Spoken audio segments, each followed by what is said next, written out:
السلام علیکم ګرانو کتونکو، امید یم چې ټول به روغ جوړ یاستئ. ملګرو په نن ویډیو کې به زه تاسو ته وایم چې د پاکستان په یو پښتون لوبغاړی افتخار احمد چې په چاچا باندې مشهوره ده، نن د حضرت الله زازي د شپږیزو یاد تازه کړی ده.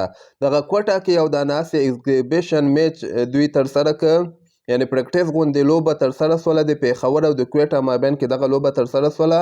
په دغه لوبه کې افتخار احمد په اخرني اوور کې په 6 بالو باندې شپږیزې وهلي دي.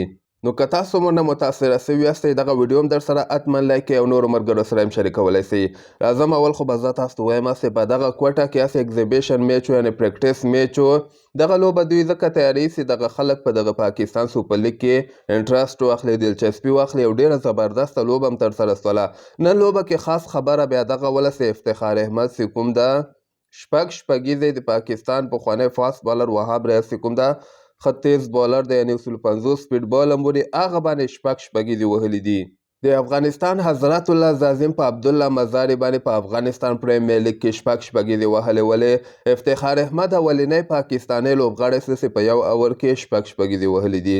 دغه نه مخکې به تاسو ته یاد سي یوراج سنګ چې د هندوستان هغه نړیوال جام کپ کال 2009 کال 2009 کې هلته هم یوراج سنګ په بروډ باندې، یعنې د انګلند فاست بالر بروډ باندې شپږیزې وهلې ولې.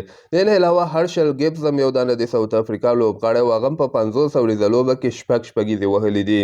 افتخار احمد اولنی پاکستاني لوبغاړی چې په شپږیزې په یو اوور کې وهلې دي. نو دغې لوبې ته که موږ راست 115 رنزه ټارګېټ د افتخار احمد کوټه ټیم پېښور زلمی ته ورکړی و. افتخار ورته په 50 بالو باندې 94 مهم رنزونه کړي دي.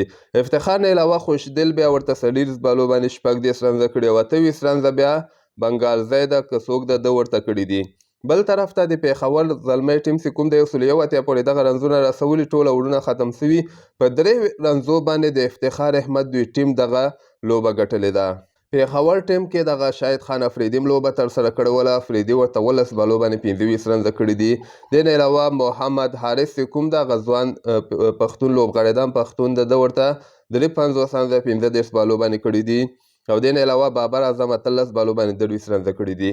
نو دا هسې پریکټیس لوبه وله. دغه کې افتخار احمد زبردسته شپږیزې ووهلې چې یو ډېر ښه بیټنګ یې ترسره کړه. ګوره خلک وایي چې دا چاچا په نوم باندې به دا مشهوره او نن یې ځان ثابته کړه چې د ده په ټیم کې ځای جوړېږي، د پاکستان ملي ټیم کې د ده ځای جوړېږي. نن یې ځان ثابته کړه. او بنګلادیش لیګ کې هم تاسو وکته چې تقریبا هر یوه لوبه کې به ده ورته ښه بیټنګ ترسره کوو. نو پاکستان سوپر لیګ باندې به که خیر یوه بله ویډیو هم زه تاسو ته جوړوم. اصلي لوبې چې کومې دي د 18 فبروري باندې که خیر شروع کېدونکي دي. کوم چینلو باندې لایو نشر کېږي، څومره افغان لوبغاړي ورکې لوبېږي، دا هر شی به که خیر په بله ویډیو تاسو ته جوړه کړم. نو تاسو در سره دغه فیسبوک پیج فالو کړئ. کرکټ خبر به تاسو نه که خیر نه میس کېږي. او نور ښه وخت ولرئ. الله پامان.